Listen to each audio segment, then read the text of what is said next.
On a cellular level, DNA shows bands or patterns. Hence, when DNA testing is done, these patterns are seen to know the similarity in the pattern. The degree of similarity determines how close or far two individuals are on a genetic basis.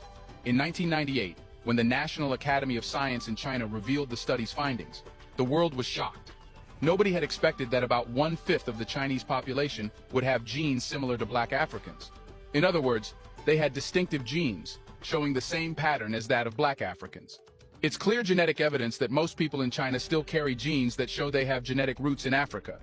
It should be noted that 20% of the Chinese population carry Black genes, which means that almost all Chinese came from Africa as Black people. Even after hundreds of thousands of years, they still carry genes that show African roots.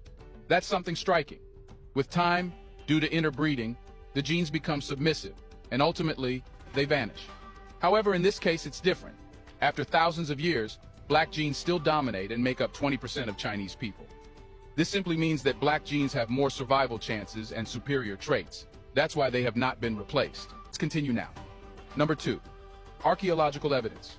Africans, especially the Egyptians, have been obsessed with building gigantic structures like the pyramids of Giza. Shaping and moving gigantic stone blocks weighing tons was a feat which is impossible to comprehend today. However, Egypt is not the only place where pyramids are found, suggesting that Africans, when they migrated, took this construction style with them.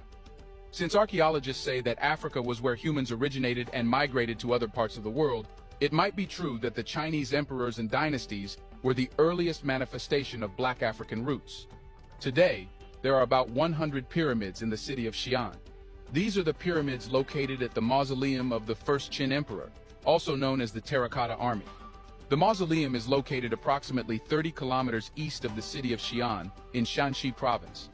Something to notice is the mausoleum was constructed in the late 3rd century BCE as the final resting place of Qin Shi Huang, the first emperor of China. We are talking about 5,000 years ago when the pyramids of Giza were being constructed. That's clear proof that Black Africans were the people who built the pyramids in Xi'an. However, some disagree, saying these pyramids are just hills due to erosion. But there are more striking signs that small Black people built these pyramids during the Mu civilization. The pyramids built around the world were all built by Black people, based on the contents of the pyramids. Some people dispute this fact, but researchers are challenged to examine the contents of the pyramids throughout the world to find out who the builders are. Examining the content, engineering, and techniques of the Giza pyramids and Xi'an city pyramids is not difficult. However, no archaeologist has ever done so simply to avoid discovering a link between Chinese and African civilizations. This raises another question. Where are the Chinese emperors Black?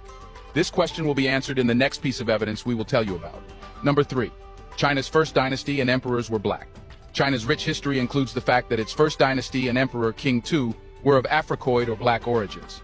The Shang dynasty, which followed, was the earliest documented rulership in China, and is credited with unifying the country's earliest elements to form its first civilization.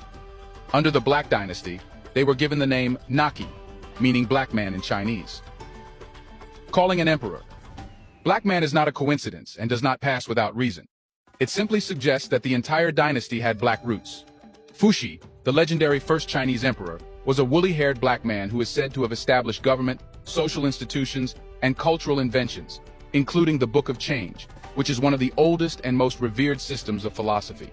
Their physical features have been noted, proving they manifested their Black roots, unlike today's Chinese. Not much time had passed back then, and there were clear indications in Chinese emperors of their Black roots. Emperor Hongwu, a Muslim of Sudanese and Mongolian descent, founded the Great Ming Dynasty and left a lasting impact on China. The skills that set the foundation for Shaolin Kung Fu are believed to have descended from both Indian and Africoid origins, and evidence of the deep interrelation between Africa and martial arts in Asia can be seen in the White Garment Hall of the Shaolin Monastery in Hunan Province. Not only that, but archaeological studies have located an infrastructure inhabited by Blacks in early Chinese history, with reports of major kingdoms ruled by Blacks frequent in Chinese documents. Chinese folklore and classical books speak of diminutive Blacks with Black features. Emperor Xiao Wenwei and Emperor Shan were spoken of as Black African, and there were kingdoms of Blacks in southwest China. The sacred Manchu dynasty shows a great multitude of Black people. Emperor Po Yi of the Manchu Kawa is most distinctly Black. Chinese chronicles report that a Black empire existed in South China at the beginning of the country's history. All this suggests that China's roots in Africa are not merely a claim but a fact backed up by evidence. However, If you try to research and find archaeological records, you will be surprised to see that none exist for ordinary people. All records that create a link between Chinese and African civilizations have been either removed or suppressed.